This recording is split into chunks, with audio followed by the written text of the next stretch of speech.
അച്ഛനും അമ്മയ്ക്കും എത്രയും പെട്ടെന്ന് എന്റെയും ദീമോളുടെയും ഭാരം ഒഴിച്ചു കൊടുക്ക. ആ തീരുമാനം ഈ കല്യാണത്തിന് സമ്മതിക്കാൻ തന്നെ കാരണം. അല്ലാതെ വിവാഹ ജീവിതം കൊതിച്ചിട്ടൊന്നുമല്ല.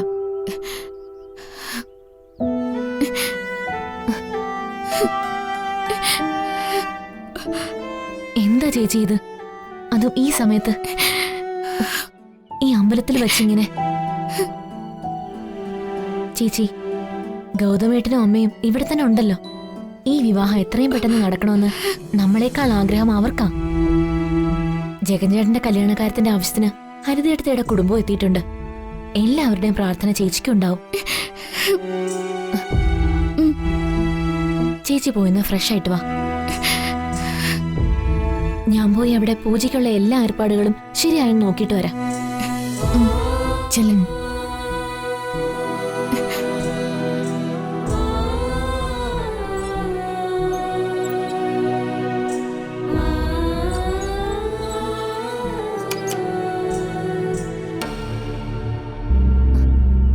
ചേച്ചി, കർച്ചീഫ് അവിടെ വെച്ചേക്ക്.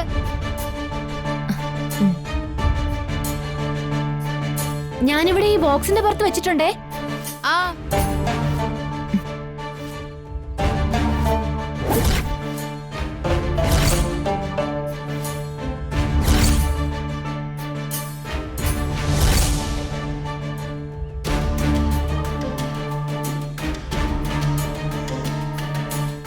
ദേ നിൽക്കുന്നു.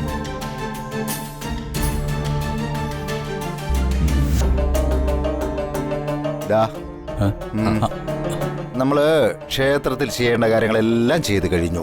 ഇനി നമ്മൾ വീട്ടിലേക്കാ. നീ വരുന്നില്ലേ? വരാച്ചാ. എന്നാ വാ പോവാം. അല്ല, ചന്ദ്രികാമ്മയുടെ കുടുംബ പൂജ കൂടി കഴിഞ്ഞിട്ട് വരാം. ശരി അച്ഛാ. നിക്കടാ അവിടെ. നിനക്കൊന്നും പറയാനില്ലേ? നിന്റെ മനസ്സിലിരിപ്പൊന്നും നടക്കാൻ പോകുന്നില്ല. നിന്റെ കൈകൊണ്ട് തന്നെ നീലിമയുടെ കഴുത്തിൽ ഞാൻ താലി കെട്ടിച്ചിരിക്കും. കേട്ടും കേട്ടും. കഷ്ടം.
അവളുടെ ഒരു സ്വയംവര പൂജ.